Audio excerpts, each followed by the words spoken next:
What's up, folks? So, yun, bumili ulit ako ng Chillax. Ito na yung brand natin, no?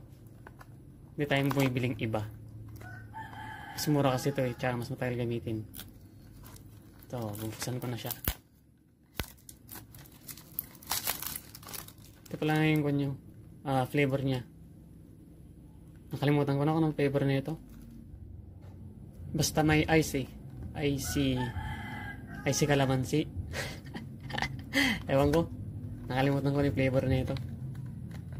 Bubuksan ko na lang. Ayaw ah. May higpit siya. Gamitan ko ng tools.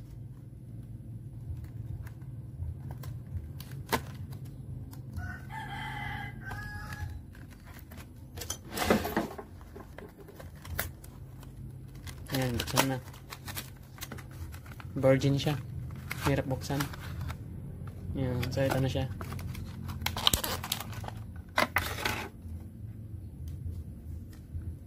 Tatanggalin ko lang to. Tsaka ito, bango.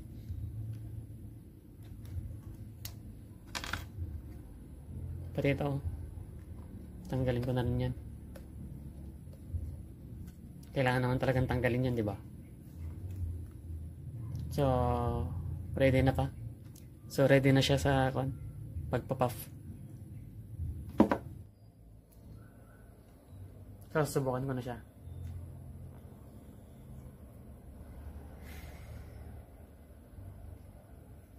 Medyo matabang. Pero may lamig siya.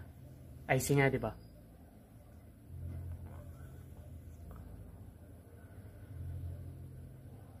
Oh, matabang talaga. Hindi ko alam kung anong flavor na ito. Pero okay naman siya. Kaso nga lang matabang.